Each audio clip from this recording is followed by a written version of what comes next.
राम राम जी सभी को। कैसे सुबह, उम्मीद करता हूँ सारे ठीक होंगे, स्वस्थ होंगे। साथियों, पिछली हमारी जो वीडियो थी, आज की हमारी पॉलिटिकल साइंस की चौथी वीडियो है। इससे पहले 3 वीडियो आ चुकी हैं। अगर जो आज पहली बार इस वीडियो को देख रहा है तो उससे पहले 3 वीडियो और देख ले। और बहुत सारी वीडियो इस चैनल के ऊपर मैंने डाल दी है, 150 के आसपास वीडियो हैं। तो साथियों, पिछली क्लास के अंदर हमने जहाँ से पढ़ा था और जहाँ लास्ट में छोड़ा था, और अचानक से एकदम से कोई फोन वोन ज़्यादा आने के कारण वो एकदम से फ़ोन बंद हो गया था। साथियों, 24 जनवरी 1950 की जो संविधान सभा की अंतिम बैठक थी, अंतिम अधिवेशन था। इस अंतिम अधिवेशन में संविधान सभा में जो हमारे संविधान की प्रतिलिपि रखी गई थी, तो साथियों उसकी 3 प्रतिलिपियां रखी गई थी, यानी 3 प्रतियां रखी गई थी। वो 3 प्रतियां एक हिंदी भाषा में थी, दूसरी अंग्रेजी भाषा में थी और तीसरी थी वो भी अंग्रेजी भाषा में। तो साथियों, ये अंग्रेजी भाषा में 2 थी, तो क्यों ना मैंने कह दिया कि 2 भाषाओं की प्रतिलिपियां। प्रतिलिपि तो 2 भाषाओं में थी, लेकिन प्रतिलिपियां अंग्रेजी की 2 थी। अंग्रेजी की 2 किस प्रकार से थी?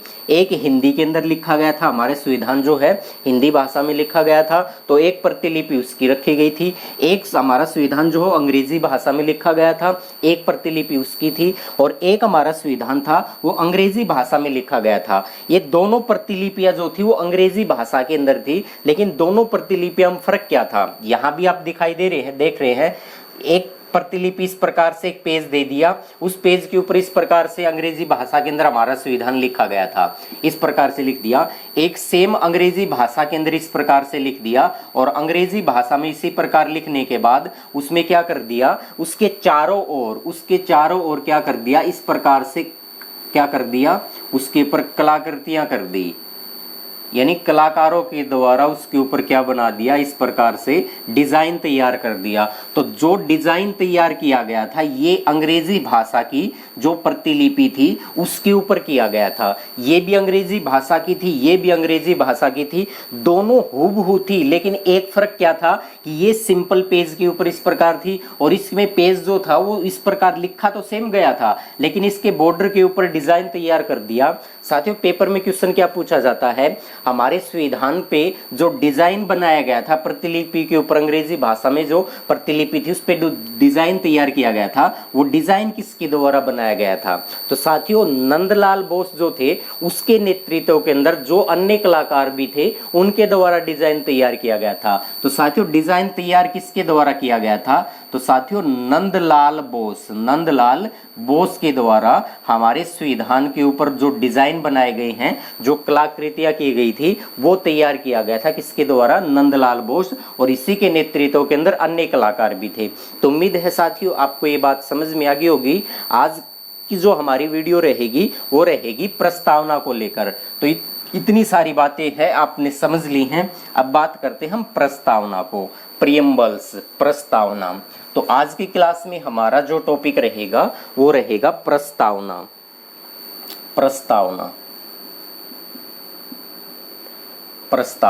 साथियों, इस प्रस्तावना को उद्देशिका भी कहा जाता है। इसी प्रस्तावना को उद्देशिका भी कहा जाता है। प्रस्तावना, इंग्लिश में इसी को प्रियम्बल्स बोलते हैं। तो प्रियम्बल कहें, प्रस्तावना कहें, उद्देशिका कहें, ये एक ही बात है। साथियों, उद्देशिका प्रस्तावना है क्या? प्रस्तावना क्या है? ये प्रस्तावना है क्या? और क्या प्रस्तावना संविधान का भाग है?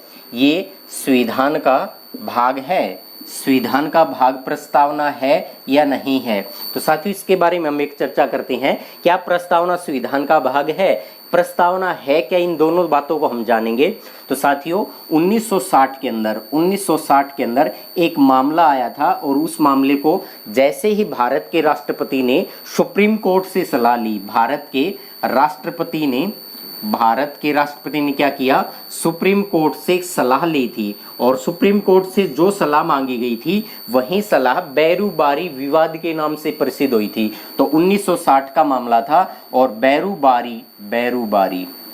बैरूबारी ये विवाद के नाम से प्रसिद्ध हुआ था। बैरूबारी विवाद के नाम से प्रसिद्ध हुआ था। इस बैरूबारी विवाद में भारत के राष्ट्रपति ने सुप्रीम कोर्ट से एक सलाह ली थी, और जो सुप्रीम कोर्ट से सलाह ली थी, इसी के बाद कहा गया कि प्रस्तावना संविधान का भाग नहीं है। प्रस्तावना संविधान का भाग नहीं है। इस मामले में क्या कहा गया कि प्रस्तावना जो है संविधान का भाग नहीं है, प्रस्तावना संविधान का भाग नहीं है। Preamble is not part of the constitution, प्रस्तावना संविधान का भाग नहीं है। साथियों ये तो 1960 का मामला था। सुप्रीम कोर्ट ने इस मामले में कह दिया कि प्रस्तावना जो है वो संविधान का भाग नहीं है, preamble is not part of the constitution. साथियों इसी 1960 का जो मामला था, इसी मामले के 13 वर्ष बाद, ठीक 13 वर्ष बाद, और साथियों तारीख भी याद रखना 24 अप्रैल 1973, ठीक 13 साल बाद। 1960 का जो बैरूबारी विवाद था, इसके ठीक 13 साल बाद 24 अप्रैल 1973 को सुप्रीम कोर्ट में एक मामला गया था। उसका नाम सभी इस नाम से वाकिफ हैं, केशवानंद भारती वर्सेस केरल राज्य,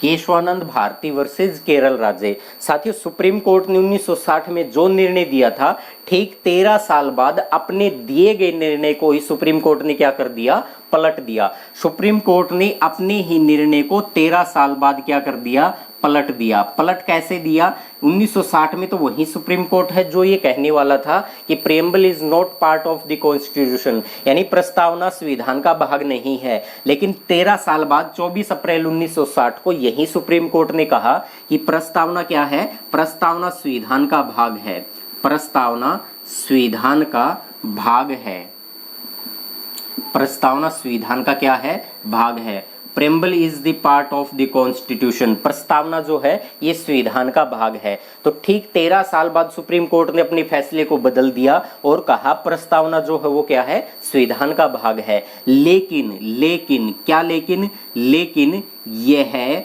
अनुच्छेदों की भांति, लेकिन यह अनुच्छेदों की भांति, लेकिन यह अनुच्छेदों की भांति क्या होगा, लेकिन यह अनुच्छेदों की भांति प्रभावी नहीं होगा। लेकिन यह जो है अनुच्छेदों की भांति क्या रहेगा, प्रभावी नहीं रहेगा। अनुच्छेदों की भांति प्रभावी जो है, प्रभावी नहीं होगा, अनुच्छेदों की भांति प्रभावी नहीं होगा। और इसी मामले में क्या कहा कि प्रस्तावना संविधान का भाग है और इसमें उसी प्रकार संशोधन हो सकता है, इसमें उसी प्रकार से क्या हो सकता है, संशोधन हो सकता है जिस प्रकार संविधान के किसी भी भाग में संशोधन होता है। इसमें उसी भी प्रकार से संशोधन किया जा सकता है जिस प्रकार से संविधान के किसी भी भाग के अंदर क्या है, संशोधन किया जा सकता है। और क्या कहा, और ये कहा कि यह न्यायालय द्वारा परिवर्तनीय नहीं है, यह न्यायालय द्वारा परिवर्तनीय, न्यायालय द्वारा परिवर्तनीय नहीं है, न्यायालय द्वारा परिवर्तनीय नहीं है। और क्या कहा, और ये कहा कि प्रस्तावना जो है, प्रस्तावना जो उसी प्रकार, प्रस्तावना जो है ये संसद जो है, हमारी संसद जो है, प्रस्तावना जो है हमारी संसद को ना कोई अतिरिक्त शक्ति प्रदान करती है और ना ही संसद से कोई शक्ति वापस मांगती है। प्रस्तावना जो है ना तो हमारी संसद को कोई अतिरिक्त शक्ति प्रदान कर रही है और ना ही संसद के पास जो शक्तियां हैं उन शक्तियों को वापस ले रही है या कोई कमी ले रही है। तो इस प्रकार से ये बात थी। तो साथियों केशवानंद भारती बनाम जो ये केरल राज्य का जो विवाद आया था, ये विवाद 24 अप्रैल 1973 का विवाद था। 24 अप्रैल को हमारे सुप्रीम कोर्ट ने एक निर्णय दिया था और जो निर्णय दिया था वो यही निर्णय दिया था। साथियों 13 जजों की बेंच बैठी थी। इसमें कितने जजों की बेंच बैठी थी? 13 जजों की बेंच बैठी थी। और भारत के संवैधानिक इतिहास का अब तक का सबसे बड़ा मामला है। तो इसमें 13 जज शामिल थे। कितने जज शामिल थे? 13 जज शामिल थे। 13 जजों में से जो हमारे चीफ जस्टिस ऑफ इंडिया उस समय थे उनका नाम था एस.एम. सिकरी। एस.एम. सिकरी कौन थे? उस समय के चीफ जस्टिस ऑफ इंडिया थे। एस.एम. सिकरी जो थे इन्होंने फैसला दिया था और अन्य जज शामिल थे जिसको मिलाकर कुल 13 जजों की बेंच बैठी थी। ये 13 जजों की बेंच ने 7:6 से फैसला दिया था। किससे फैसला दिया था? 7:6 से उसने अपना फैसला दिया था सुप्रीम कोर्ट ने, और ये अब तक का भारत के संवैधानिक इतिहास का सबसे बड़ा मामला था, जिसे कहा गया केशवानंद भारती वर्षित केरल राज्य। तो साथियों इतनी सारी बात उम्मीद है आपको समझ में आ गई होगी। मैं इसको एक बार रफ कर रहा हूं, आप स्नैपशॉट ले सकते हैं, स्क्रीनशॉट जो है। तो उसके बाद आगे बात करते हैं साथियों। अगला बात क्या है? अगली बात ये है, इसी प्रकार से एक और मामला आया था। एक और मामला क्या आया था? उस मामले का नाम है 1994 का मामला था। और 1994 का जो मामला था वो सुप्रीम कोर्ट के अंदर आज भी दर्ज है। सुप्रीम कोर्ट के बहुत सारे मामले दर्ज हैं और पेपर में कई बार पूछ लिया जाता है। क्या नाम है? 1994 का मामला था, जिसमें नाम था एसआर बॉम्बे वर्सेस, जो भारत सरकार राज्य है इसके मामला था। SR Bombay versus union of India जो है, इसका मामला था। एसआर बॉम्बे जो थे ये कर्नाटक के एक मुख्यमंत्री थे, इनकी सरकार को बर्खास्त कर दिया गया था। तो याद कर लेना इसको, एसआर बॉम्बे जो हैं ये कर्नाटक के मुख्यमंत्री थे, वर्सेस भारत संघ यूनियन ऑफ इंडिया जो है, भारत संघ का मामला दर्ज हुआ था। इस मामले में सुप्रीम कोर्ट ने क्या कहा था? सुप्रीम कोर्ट ने इस मामले में कहा कि प्रस्तावना तो संविधान का भाग है। हमने पहले पता इसका 1973 वाले मामले में इस सुप्रीम कोर्ट ने निर्णय दे दिया। लेकिन जब भी किसी भाग में अगर संशोधन किया जाएगा तो क्या किया जाएगा? बेसिक स्ट्रक्चर यानी आधारभूत संरचना जो होगी, इस आधारभूत संरचना जो है, बेसिक स्ट्रक्चर जो है, आधारभूत संरचना का ध्यान में रखना पड़ेगा। अगर कोई भी बात ऐसी है जो इस आधारभूत संरचना का उल्लंघन कर रही है तो न्यायालय जो है उस बात को खारिज कर सकता है, उसको शून्य घोषित कर सकता है, उसको अवैध घोषित कर सकता है। तो साथियों इतनी सारी बात प्रस्तावना को लेकर थी। तो साथियों आपको इस क्वेश्चन का तो उत्तर पता चल गया अब कि प्रस्तावना संविधान का भाग है या नहीं है। तो आप सभी कहेंगे कि प्रस्तावना संविधान का क्या है? भाग है। तो प्रस्तावना क्या है? संविधान का भाग है। लेकिन अगर अब तक भी बहुत सारे मित्रों को पता नहीं चला होगा आखिर प्रस्तावना है क्या, हम किसको प्रस्तावना कहेंगे, किसी को बताना पड़े तो प्रस्तावना है क्या, क्या बताएंगे उसको? तो साथियों 2-3 पॉइंट नोट कर लेना, प्रस्तावना है क्या। तो प्रस्तावना के संदर्भ में मैं आपसे 3 पॉइंट नोट कर रहा हूं आपके सामने, तो आपको 3 पॉइंट को ध्यान रखना। साथियों प्रस्तावना है क्या? प्रस्तावना है क्या? प्रस्तावना जो कानून बनाए गए हैं, साथियों जो कानून बनाए गए हैं या जो संविधान बनाया गया है, उस संविधान का उद्देश्य क्या है? जो कानून बनाए गए हैं, जो संविधान बनाए गए हैं, उस संविधान का, उस कानून के उद्देश्य क्या है? जहां उद्देश्य लिखे हुए हैं वो क्या है? प्रस्तावना है। जहां उद्देश्य लिखे हुए हैं वो प्रस्तावना है। जहां उद्देश्य लिखे हुए हैं वो क्या है? प्रस्तावना है।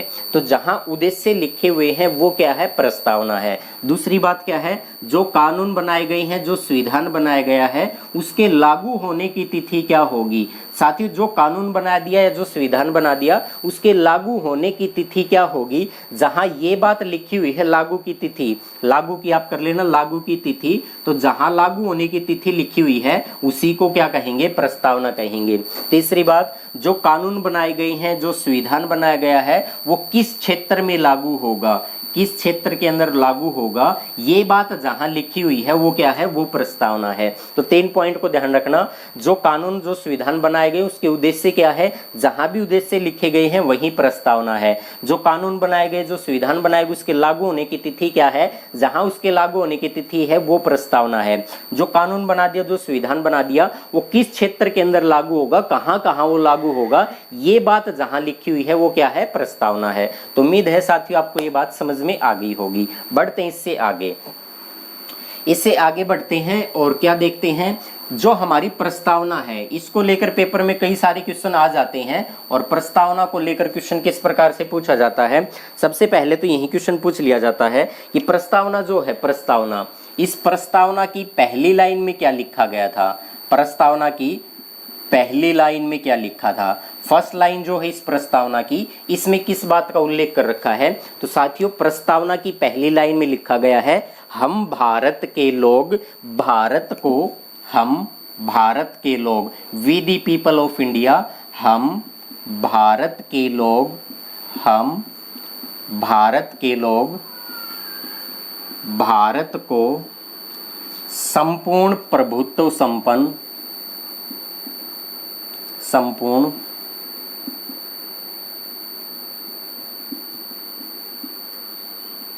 प्रभुत्व संपन्न पंथ निरपेक्ष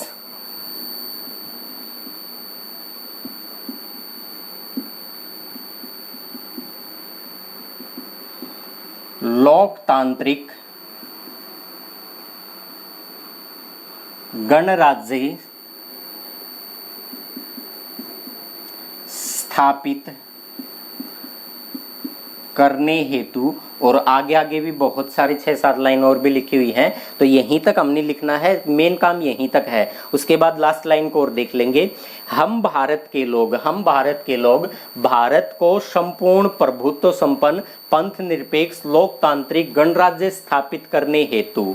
तो साथियों यहां से क्या बात पूछा जाता है कि हम भारत के लोग, we the people of India, हम भारत के लोग भारत को संपूर्ण प्रभुत्व संपन्न, पहले तो इसी लाइन को देख लो साथियों। इसी लाइन से क्वेश्चन क्या पूछा जाता है, इसी लाइन से क्वेश्चन ये पूछा जाता है, सबसे पहले तो क्वेश्चन यही पेपर में आ जाता है कि प्रस्तावना में भारत शब्द जो है, भारत शब्द, प्रस्तावना में भारत शब्द का कितनी बार उल्लेख किया गया है। तो साथियों प्रस्तावना जो है, इस पूरी प्रस्तावना में भारत शब्द का केवल 2 ही बार प्रयोग किया गया है, और जो 2 बार प्रयोग किया गया है, इस पहली लाइन के अंदर 2 बार प्रयोग कर दिया हम भारत के लोग। एक बार तो यहां भारत दे दिया और एक बार यहां भारत दे दिया, यानी हम भारत के लोग भारत को। तो साथियों यहीं तक भारत शब्द का 2 बार प्रयोग किया गया है। तो प्रस्तावना में भारत शब्द का कितनी बार प्रयोग कर दिया, 2 बार प्रयोग कर दिया। दूसरी बार क्या प्रयोग कर दिया, भारत का जो संविधान है, भारत का संविधान जो है, इस संविधान का स्रोत क्या है। तो भारत के संविधान का स्रोत क्या है साथियों, जब भी प्रस्तावना की पहली लाइन को पढ़ा जाता है, प्रस्तावना की पहली लाइन को जब भी पढ़ा जाता है, तो इस क्वेश्चन का उत्तर तुरंत पहली लाइन से निकल के आ जाता है, हम भारत के लोग। हम भारत के लोग का मतलब है हम भारत के लोग, we the people of India, इसका मतलब है हम भारत के लोग का मतलब है भारत की जनता। तो साथियों संविधान का स्रोत क्या है, हम कह सकते जनता। जनता का मतलब क्या है कि हम भारत के लोग हैं, वही भारत की जनता है। तो हम भारत का लोग, प्रस्तावना की पहली लाइन से इस क्वेश्चन का उत्तर आ जाता है कि संविधान का स्रोत क्या है। तो संविधान का स्रोत भी क्या है, जनता है। अब बात करते हैं आगे एक एक बातों में। साथियों आपने कई बार इस शब्द को देखा होगा कि भारत है वो प्रभुत्व संपन्न है, भारत की प्रभुता को खतरा है। इस प्रकार से जब कोई भी देश एक दूसरे के ऊपर कोई किसी प्रकार का अटैक करता है, लांछन लगाता है, या कोई तीनों देशों के बीच आपस में किसी विवाद को लेकर थोड़ी तकरार चलती है, तो कई बार जिक्र सुना होगा हमारी प्रभुता को लेकर क्या है, इसको खतरा है। तो साथियों प्रभुता संपन्न का मतलब क्या है, प्रभुत्व संपन्न का मतलब क्या है कि कोई भी देश जो है वो अपना निर्णय लेने में अगर स्वतंत्र तो है, अपने संविधान के अकॉर्डिंग उसका निर्णय लेने में स्वतंत्र है, तो ऐसी स्थिति में वो प्रभुत्व संपन्न कहलाएगा। साथियों पंथ निरपेक्ष का मतलब क्या है, पंथ निरपेक्ष, मेरे बहुत सारे साथियों इस पंथ निरपेक्ष को लेकर धर्म निरपेक्षता से भी जोड़ते हैं। धर्म निरपेक्ष साथियों, धर्म निरपेक्ष और लोक पंथ निरपेक्ष जो है इसमें थोड़ा सा फर्क है, लेकिन आप जो चीज समझेंगे धर्म निरपेक्षता, इसको लेकर क्या समझेंगे, पंथ निरपेक्षता। आपने बहुत बार ऐसे सुना होगा कि सेकुलर शब्द को सुन लिया होगा। तो सेकुलर का मतलब होता है पंथ निरपेक्ष। पंथ निरपेक्ष का मतलब क्या है, हमारी जो सरकार है, इस सरकार का कोई एक धर्म नहीं है, हमारी सरकार का एक धर्म नहीं है, हमारी सरकार का एक धर्म क्या है, नहीं है। हमारी सरकार क्या है, एक धर्म को बढ़ावा नहीं देती। हमारी सरकार की नजर में क्या है, सभी धर्म एक समान है, सभी धर्म क्या है, समान है। तो पंथ का मतलब क्या निकलेगा कि हमारी जो सरकारें हैं, राज्य सरकार, केंद्र सरकार जो भी है, तो उनका एक धर्म नहीं है, सभी धर्मों को बढ़ावा नहीं, मतलब किसी एक धर्म को बढ़ावा नहीं थी, सभी धर्म उनकी दृष्टि में एक समान है, यानी समान धर्म, सभी धर्म समान है। तो ये पंथ निरपेक्षता हो गया। साथियों लोकतंत्र को लेकर पेपर में क्वेश्चन पूछे जाते हैं। इस लोकतंत्र का मतलब क्या है साथियों, आपने सभी ने देखा होगा रिपब्लिक और इंडिपेंडेंस, 2 शब्द सुने होंगे ना। तो इंडिपेंडेंस का मतलब तो होगा लोकतंत्र, और रिपब्लिक और लोकतंत्र का मतलब भी आपने सुना होगा। साथियों इस प्रकार से आपने बहुत बार कुछ चीजों को सुना है कि गणराज्य गणराज्य से पहले तो हम लोकतंत्र को देख रहे। साथियों लोकतंत्र जो है, ये लोकतंत्र के दो प्रकार हैं। एक लोकतंत्र कौन सा लोकतंत्र है? एक लोकतंत्र है मतलब सीधा लोकतंत्र, डायरेक्ट लोकतंत्र जिसको बोलते हैं, और एक लोकतंत्र है अप्रत्यक्ष या प्रत्यक्ष लोकतंत्र भी कह दें इनको, प्रत्यक्ष लोकतंत्र, और एक है अप्रत्यक्ष लोकतंत्र। साथियों भारत के अंदर कौन सा लोकतंत्र है इन दोनों में से? प्रत्यक्ष लोकतंत्र है या अप्रत्यक्ष लोकतंत्र है? तो प्रत्यक्ष या अप्रत्यक्ष लोकतंत्र में से भारत में कौन सा लोकतंत्र है? तो साथियों भारत के अंदर अप्रत्यक्ष लोकतंत्र है। भारत में किस प्रकार का लोकतंत्र है? अप्रत्यक्ष लोकतंत्र है। साथियों अप्रत्यक्ष लोकतंत्र किस प्रकार का लोकतंत्र कहलाता है? अप्रत्यक्ष लोकतंत्र जो है, अप्रत्यक्ष लोकतंत्र का मतलब है जहां पर शासन की जो नियुक्ति की जाती है वो जनता के द्वारा शासन में जनता के प्रतिनिधियों के द्वारा शासन में क्या किया जाता है? नियुक्ति की जाती है। तो ऐसे सिस्टम को हम कहते हैं कि वो लोकतंत्र है। और किस प्रकार का लोकतंत्र भारत के अंदर है? तो भारत में अप्रत्यक्ष लोकतंत्र है। प्रत्यक्ष में जहां शासन के अंदर जनता सीधा सीधा भाग लेने चली जाती है वो कहलाता प्रत्यक्ष लोकतंत्र, जबकि भारत में जनता सीधे तो भाग लेती नहीं है, जनता केवल अपने प्रतिनिधियों को चुनती है। साथियों गणतंत्र आपने बहुत बार सुना होगा, रिपब्लिक। तो रिपब्लिक का मतलब क्या होता है साथियों? रिपब्लिक का मतलब क्या है? जहां इस रिपब्लिक का मतलब क्या है? रिपब्लिक का मतलब वहां देश का सर्वोच्च पदाधिकारी, देश का सर्वोच्च पदाधिकारी जो है, देश का सर्वोच्च पदाधिकारी, देश का सर्वोच्च पदाधिकारी अगर निर्वाचित तो किया जाता है, निर्वाचित जनता के प्रतिनिधियों के द्वारा अगर निर्वाचित तो किया जाता है तो वो गणराज्य कहलाएगा। भारत एक गणराज्य है क्योंकि भारत में देश का सर्वोच्च पदाधिकारी जो है वो भारत के अंदर राष्ट्रपति है, और भारत में राष्ट्रपति का क्या किया जाता है? निर्वाचन किया जाता है। राष्ट्रपति निर्वाचित होता है, ना कि भारत में राष्ट्रपति वंशानुगत नहीं है। भारत में राष्ट्रपति का जनता के प्रतिनिधियों के द्वारा चुने गए जो हैं वो उसका निर्वाचित करते हैं, निर्वाचन करते हैं। तो भारत में देश का सर्वोच्च पदाधिकारी जो है वो भारत में तो राष्ट्रपति है, और राष्ट्रपति का निर्वाचन किया जाता है, इसलिए भारत क्या है? गणतंत्र है। साथियों इसमें एक शब्द और भी रह गया, समाजवाद। संपूर्ण प्रभुत्व संपन्न पंथ निरपेक्ष लोकतांत्रिक गणराज्य, एक शब्द और जोड़ लेना इसमें, समाजवाद, समाजवादी, समाजवाद, सोशलिज्म। साथियों समाजवाद का मतलब क्या है? समाजवाद जो है ये समाजवाद एलपीजी मॉडल जो दिया था, एलपीजी मॉडल जो 1991 में, जिसे राव मॉडल भी कहा जाता है, मनमोहन सिंह के द्वारा, तो उस समय के बाद उसके बाद ये समाजवाद जो है ये थोड़ा सा अप्रासंगिक सा हो गया है, इरिलेवेंट सा हो गया है। तो इसका मतलब अब नहीं है। इसका मतलब क्या होता था? जहां निजी संपत्ति का अस्तित्व में ना होना वो समाजवाद की परिभाषा के अंदर शामिल हो जाते थे। तो एलपीजी मॉडल 1991 में आने के बाद समाजवाद जो है ये थोड़ा सा अप्रासंगिक सा हो गया है। तो इतनी सारी शब्द ये प्रस्तावना में दे रखे हैं। अब इससे आगे बात करते हैं प्रस्तावना में और क्या चीज दे रखी है। तो साथियों प्रस्तावना में और क्या चीज दे रखी है, मैं इसको एक बार रफ कर रहा हूं। इससे आगे भी प्रस्तावना में बहुत सारे क्वेश्चन बच जाते हैं जो एग्जाम की दृष्टि से बहुत इंपॉर्टेंट है, और एग्जाम की दृष्टि से बहुत इंपॉर्टेंट है, और पेपरों के अंदर ये बार बार पूछे जाते हैं।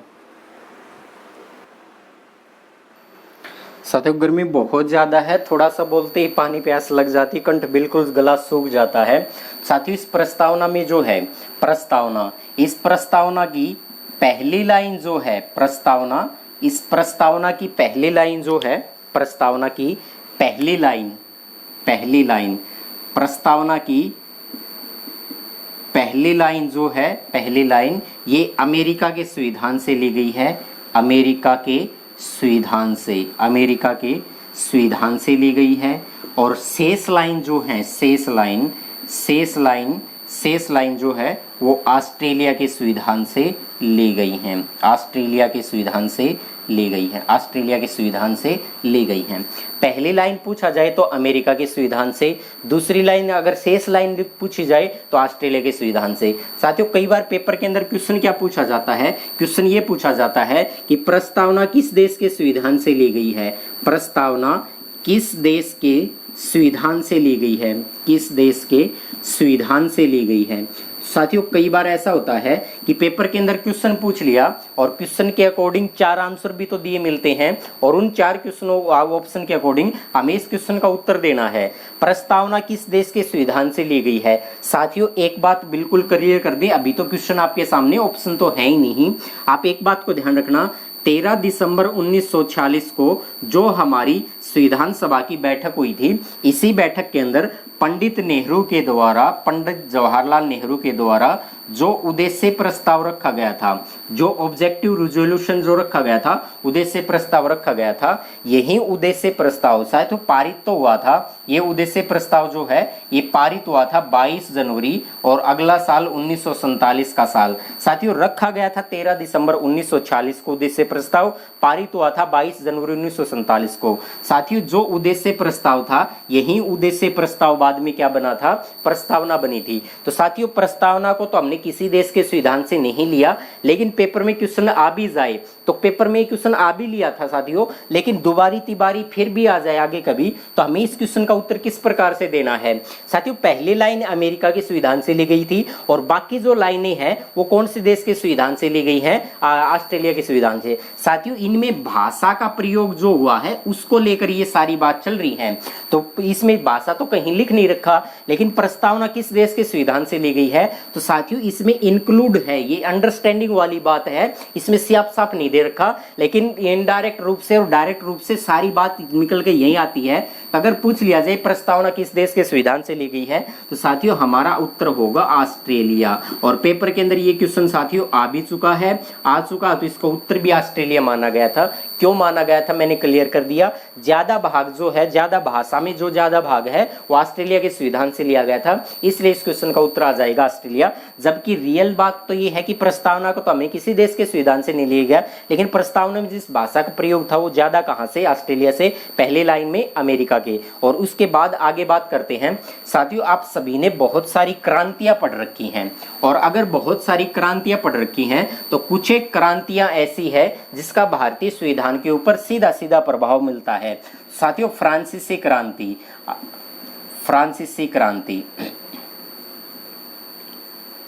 फ्रांसीसी क्रांति जो है साथियों, फ्रांसीसी क्रांति आप सभी को पता है 18वीं शताब्दी के अंदर महत्वपूर्ण 2-3 क्रांतियां हैं। अमेरिकन क्रांति है, फ्रांसीसी क्रांति है। फ्रांसीसी क्रांति जो है, इस फ्रांसीसी क्रांति से 3 शब्द जो हैं, 3 शब्द, ये 3 शब्द ध्यान रखना। फ्रांसीसी क्रांति से 3 शब्द जो है वो भारत के संविधान के अंदर इस प्रस्तावना में जोड़े गए थे। और कौन कौन से 3 शब्द हैं? स्वतंत्रता, स्वतंत्रता, समानता और बंधुता। स्वतंत्रता, समानता और बंधुता। साथियों 3 शब्द जो हैं, ये 3 आदर्श जो हैं, ये 3 आदर्श प्रस्तावना के अंदर जोड़े गए थे, वो फ्रांसीसी क्रांति से लिए गए हैं। तो फ्रांसीसी क्रांति से कौन कौन से 3 शब्द उठाए गए थे या 3 आदर्श शामिल किए गए थे? शब्द नहीं कहेंगे तो उनको आदर्श भी कह सकते हैं। तो स्वतंत्रता, समानता और बंधुता है, ये 3 आदर्श जो है या 3 शब्द जो हैं, ये फ्रांसीसी क्रांति से लिए गए थे। साथियों अमेरिकन क्रांति से भी प्रस्तावना में क्या लिया गया था? अमेरिकन क्रांति। इस अमेरिकन क्रांति से प्रस्तावना के अंदर क्या जोड़ा गया था? साथियों 2 शब्द याद रखेंगे, और कौन कौन से 2 शब्द हैं? एक शब्द है राजनीतिक स्वतंत्रता, राजनीतिक स्वतंत्रता, और दूसरा क्या है? व्यक्तिगत स्वतंत्रता।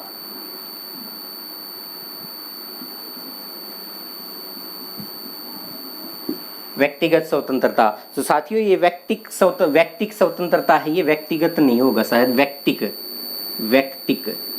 हाँ, व्यक्तिक स्वतंत्रता। तो व्यक्तिक स्वतंत्रता और राजनीतिक स्वतंत्रता है, ये 2 शब्द जो है ये अमेरिकन क्रांति से लिए गए थे और अमेरिकन क्रांति से लेकर प्रस्तावना के अंदर जोड़ दिए गए थे। साथियों प्रस्तावना को लेकर बहुत सारी चीजें और भी क्लियर कर लेनी है। हमारी जो प्रस्तावना है, हमारी प्रस्तावना जो है, ये प्रस्तावना के उद्देश्य क्या हैं? तो हमारी प्रस्तावना के उद्देश्य के अंदर जब हम पढ़ते हैं तो प्रस्तावना के उद्देश्य में हमें 3 प्रकार के न्याय पढ़ने को मिलते हैं। हमारी प्रस्तावना जो है ये प्रत्येक भारतीय को, इसके जो उद्देश्य हैं वो प्रत्येक भारतीय को 3 प्रकार के न्याय उपलब्ध करवाना चाहती है। और कौन कौन से 3 प्रकार के न्याय उपलब्ध करवाना चाहता है? साथियों ध्यान रखना, सामाजिक न्याय, सामाजिक न्याय, आर्थिक न्याय,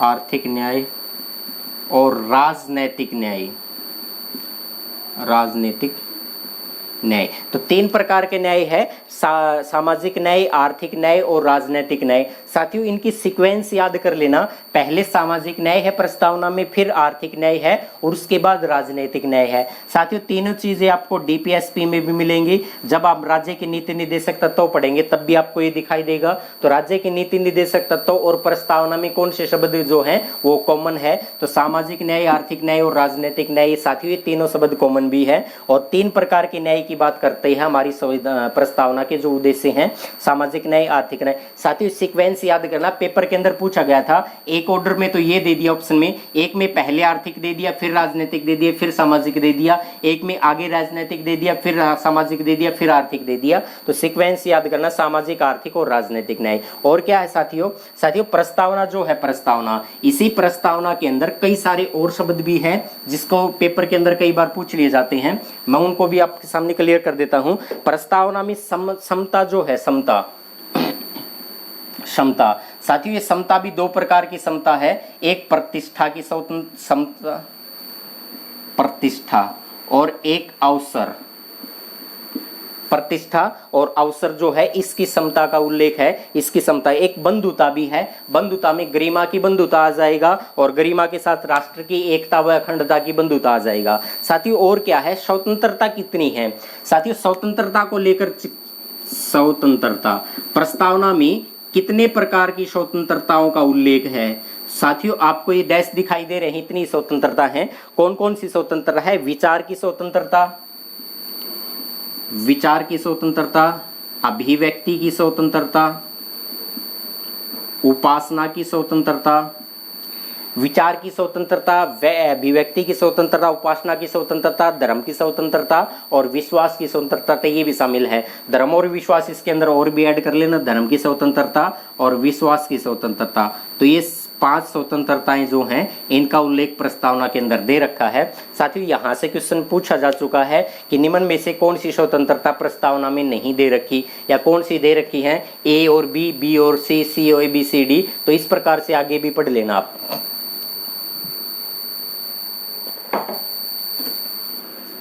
इसके बाद आगे देखते हैं साथियों, कई सारे क्वेश्चन और भी पेपरों के अंदर पूछे गए हैं। और क्या क्या क्वेश्चन पूछे गए हैं, क्वेश्चन साथियों ये पूछा गया है, हमारी जो प्रस्तावना है, प्रस्तावना में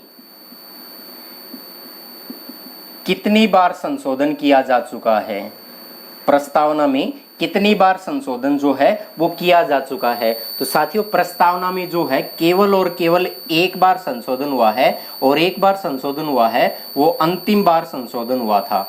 एक बार संशोधन हुआ था, एक बार हुआ था, वही अंतिम बार हुआ था।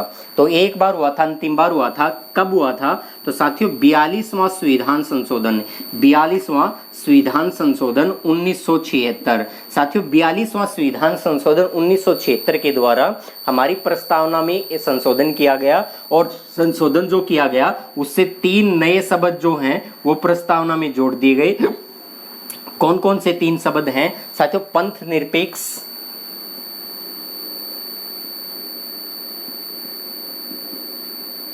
निरपेक्ष या पंथ निरपेक्षता भी बोल सकते हैं, दूसरा समाजवाद या समाजवादी, और तीसरा है अखंडता। तीसरा क्या है, अखंडता। तो साथियों ये 3 प्रकार के जो शब्द हैं ये कौन से संविधान संशोधन के द्वारा जोड़े गए थे, 42वां संविधान संशोधन 1976 के द्वारा। तो 3 शब्द जोड़े गए थे, अंतिम बार 3 शब्द जोड़े गए थे। साथियों इसी 42वें संविधान संशोधन को लघु संविधान भी कहा जाता है, लघु संविधान भी कहा जाता है, मिनी कॉन्स्टिट्यूशन भी कहा जाता है, लघु संविधान। क्यों कहा जाता है लघु संविधान, क्योंकि साथियों 42वें संविधान संशोधन जो था ना ये 1976 में हुआ था, और इसके द्वारा लगभग 58 से 60 जो अनुच्छेद हैं वो प्रभावित हुए थे। यानी 58 से 60 अनुच्छेदों के अंदर बातों को जोड़ा गया था, इसलिए इसको लघु संविधान की संज्ञा भी दी जाती है, इसे लघु संविधान भी कहा जाता है। साथियों अब बात करते हैं प्रस्तावना को लेकर। हमारे संविधान सभा के कई सदस्य थे, जिनमें से महत्वपूर्ण 2 सदस्यों के हम नाम लेते हैं। 2 सदस्यों में से पेपर के अंदर क्वेश्चन क्या पूछा जाता है,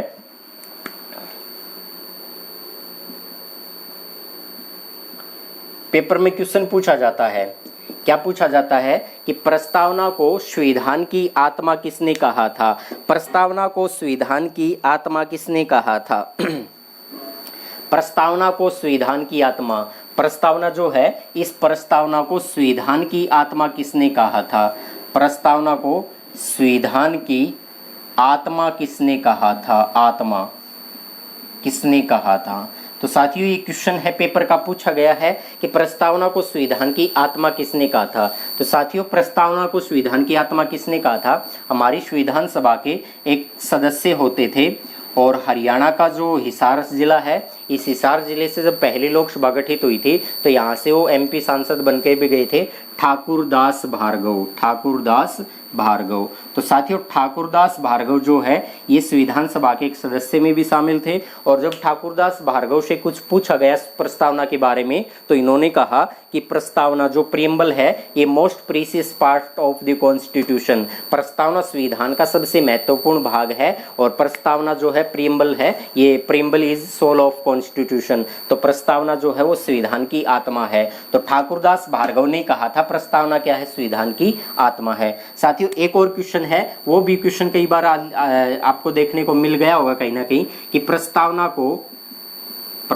को संविधान की जन्म कुंडली किसने कहा? संविधान की जन्म कुंडली, प्रस्तावना को संविधान की जन्म कुंडली किसने कहा?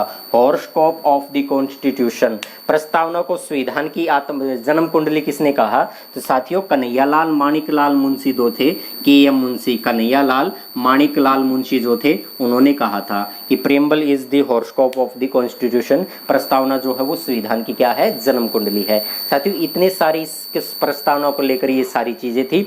साथियों प्रस्तावना को लेकर बहुत सारे क्वेश्चन आ जाते हैं, और पेपरों के अंदर एक एक करके बहुत सारे क्वेश्चन पूछ लिए जाते हैं। और 26 नवंबर 1949 को जब हमारा संविधान को अंगीकृत अधिनियमित आत्मर्पित किया गया था, तो ये बात हमारी संविधान की प्रस्तावना के अंदर लिखी गई है। प्रस्तावना की जो अंतिम लाइन है ना, उसमें यही चीज तो लिखी गई थी कि 26 नवंबर 1949 को हम इस संविधान को आत्मर्पित करते हैं, अधिनियमित करते हैं। साथियों आज के लिए इतना ही। जय हिंद, जय भारत। वीडियो को शेयर जरूर कर देना।